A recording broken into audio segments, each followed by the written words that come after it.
नमस्कार दोस्तों। आज मैं आपके पास लेकर आया हूँ गुलजार की लिखी कहानी 10 पैसे और दादी। यह कहानी एक छोटे से नाराज पोते की है। इस कहानी की शुरुआत से लेकर अंत तक आपको गुलजार के शब्दों की व्यवस्थित बरसात देखने को मिलेगी।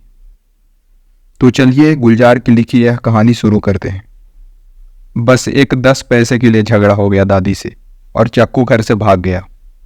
10 पैसे भी कोई चीज होती है? राम मनोहर की जेब में कितनी रेजगारी रहती है, जब चाहे जाकर पतंग खरीद सकते हैं। एक कटी और दूसरी कनी बंध गई। मांझे की चरखी बस भरी ही रहती है और सद्दी के कितने सारे पत्ते रखे हैं घर में। यह सब याद आते ही गुस्सा आ गया उसे। दादी है ही ऐसी घूनी, इसीलिए इतनी झुर्रियां हैं उसकी शक्ल पर। राम की दादी की शक्ल पर तो एक भी नहीं। एक के बाद एक उसे दादी के सारे नुक्स याद आने लगे। कान कितने ढीले ढाले हैं, जब भी गालों पर चूमती है तो आंखों पर लटक आते हैं। और पलकें तो है ही नहीं। रात को सोती है आधी आंखें खुली रहती है, मुंह भी खुला रहता है। दादी के कार्टून बनाता वो नंगे पांव ही रेलवे स्टेशन तक आ गया। बिना किसी इरादे के वह स्टेशन में घुस गया और जैसे ही गार्ड ने सीटी दी वो दौड़ के गाड़ी में चढ़ गया। गाड़ी चलने के बाद ही उसने सोचा चलो घर से भाग जाएं, और गाड़ी में ही उसने फैसला किया कि जिंदगी में खुद मुख्तार होना बहुत जरूरी है। ये भी कोई जिंदगी है? एक एक पतंग के लिए इतने बूढ़े बूढ़े लोगों के सामने हाथ फैलाना पड़े। इसीलिए तो उसके बड़े भाई भी दादी को छोड़कर बंबई चले गए थे और अब कभी नहीं आते। कितने साल हुए। गाड़ी के दरवाजे के पास बैठे बैठे उसे नींद आ गई। बहुत देर बाद जब आँख खुली तो बाहर अंधेरा हो चुका था। तब उसे पहली बार एहसास हुआ कि वो वाकई घर से भाग आया है। दादी पर गुस्सा तो कुछ कम हुआ था, लेकिन गीला और शिकायतें अभी तक गले में रूंधी हुई थी। 10 पैसे कौन सी ऐसी बड़ी चीज है? अगर पूजा की कटोरी से उठाए तो चोरी थोड़ी ही हुई, भगवान की आंखों के सामने से लेकर गया था। खुद ही तो कहती है दादी कि उसके देवता जागृत हैं, दिन रात जागते रहते हैं, कभी नहीं सोते। नहीं, वो आंखें बंद कर ले तब भी देख सकते हैं। तो 10 पैसे कैसे नहीं देखे? और देखे तो बताया क्यों नहीं दादी को? वो तो समझती है मैंने चोरी की है। दादी के भगवान बिना उसी जैसे हैं, खुलने कम सुनते हैं कम देखते हैं। किसी ने दरवाजे से हटकर अंदर बैठने के लिए कहा। स्टेशन आ गया था शायद। गाड़ी आहिस्ता हो रही थी। गाड़ी के रुकते रुकते एक बार तो ख्याल आया कि लौट जाए, लेकिन स्टेशन पर टहलते पुलिस वाले को देखकर उसका दिल दहल गया। वो बिना टिकट था। ये ख्याल भी पहली बार हुआ उसे। उसने सुना था बिना टिकट वालों को पुलिस पकड़कर जेल भेज देती है और वहां चक्की पिसवाती है। दरवाजे के पास ठंड बढ़ गई थी। वो अंदर की तरफ सीटों के दरमियान आकर बैठ गया। गाड़ी चली और लोग अपनी अपनी जगह पर लौटे तो संदूक पेटी बिस्तर के ऊपर नीचे से होता हुआ वो खिड़की के बिल्कुल नीचे जाकर फिट हो गया। थोड़ी देर बाद उसे भूख और प्यास का एहसास सताने लगा। खुद मुख्तारी के मसले एक एक करके सामने आने लगे। उसे भूख भी सता रही थी, प्यास भी। ऊपर वाले बर्थ पे सोए हुए हजरत की सुराही मुसलसल ट्रेन के हिचकोलों से झूल रही थी और सुराही के मुंह पर औंधा हुआ गिलास भी मुसलसल टिक टिक किए जा रहा था। उसी वक्त नीली वर्दी पर पीतल का चमकता हुआ बिल्ला लगाए टिकट चेकर दाखिल हुआ। उसके पीछे पीछे उसका असिस्टेंट एक बिना टिकट वाले को गुद्दी से पकड़े हुए दाखिल हुआ। चक्कू की तो जान ही निकल गई। चलती हुई गाड़ी से आदमी कैसे अंदर आ गया? स्टेशन से चढ़ते हुए देखा नहीं था। जरूर कहीं छुप के बैठे रहते होंगे ये लोग। सीट के नीचे ही नीचे खिसकता खिसकता वो नीली वर्दी के पीछे की तरफ जा पहुंचा। फिर वहां से खिसकता हुआ डब्बे के दूसरी तरफ जा निकला, जहां उसे टॉयलेट नजर आ गया। बस उसी में घुस गया और निकर खोल के कमोड पर बैठ गया। पखाने में थोड़ी ही कोई टिकट पूछने आएगा। यह ख्याल भी आया कि दूसरे लोग ये तरकीब क्यों नहीं इस्तेमाल करते, और वो चेचक के दागों वाला तो कर ही सकता था जिसे टीटी के असिस्टेंट ने गुद्दी से पकड़ रखा था। बहुत देर बैठा रहा। नंगी टांगों पर ठंड लग रही थी, हवा भी।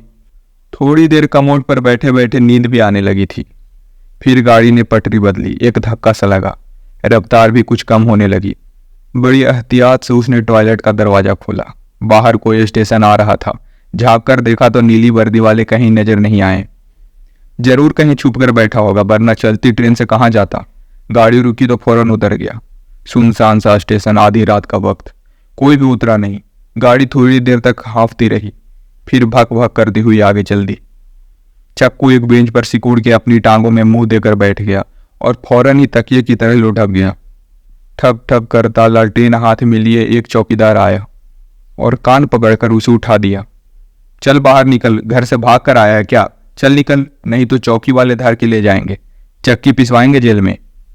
एक ही धमकी में वह लड़खड़ा कर खड़ा हो गया। चौकीदार ठक ठक करता फिर गायब हो गया।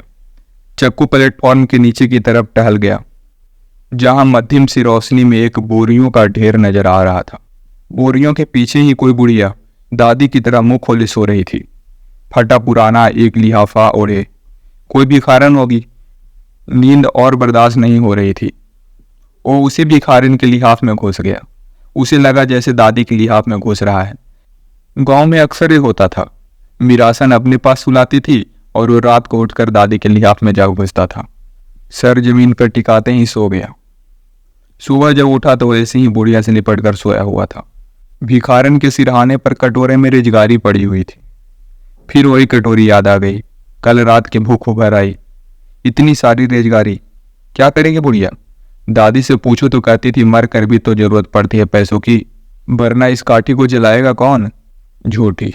कितनी लकड़ियां पड़ी थी घर में। उसकी नजर फिर कटोरी पर गई।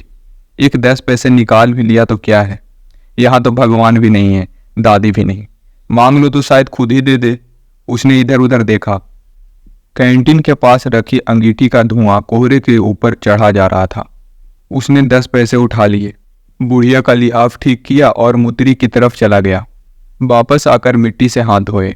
दादी ने सिखाया था साबुन ना हो तो चूल्हे की राख से हाथ मांज लिया करो, और राख भी ना हो तो गमले में से थोड़ी सी मिट्टी ले लो, लेकिन मुतरी से आकर हाथ धोया करो। उसने ठंडे पानी से हाथ धोए। किसी ने कोयला मसल कर रखा था, मंजन किया होगा। उसने भी दांत मांज लिया, मुंह हाथ भी धोया। हाथ झटक के सुखाए और नेकर की जेब में डालकर पोछे तो ठंडे ठंडे 10 पैसे के सिक्के ने हाथ पर काट खाया। वापस लौटा तो बुढ़िया के पास 3-4 आदमी खड़े थे। एक उसके सिर के पास बैठा हुआ था, कह रहा था बिल्कुल अकड़ गई है, मरे हुए 8 घंटे तो हो ही गए होंगे, रात नींद में चल बसी शायद। चक्कू वहीं घबराकर खड़ा हो गया। वेटिंग रूम से भी कुछ लोग उसी तरफ आ रहे थे। अब क्या होगा इसका? स्टेशन मास्टर आएगा तो किसको खबर करेगा? किसको? म्यूनिसिपैलिटी वाले को, वही जलाएगी ले जाकर। जो पास बैठा था उसने लिहाफ खींचकर मुंह ढक दिया। चक्कू ने नेकर की जेब से 10 पैसे निकाले और बुढ़िया के कटोरे में फेंक दिया। सबने देखा उसकी तरफ और वो भाग लिया, तेज, बहुत तेज, दादी के पास। तो दोस्तों, आप सुन रहे थे गुलजार की लिखित कहानी 10 पैसे और दादी। तो आपको ये कहानी कैसी लगी कमेंट कर जरूर बताएं, और अगर अच्छी लगी तो लाइक, शेयर और सब्सक्राइब जरूर करें।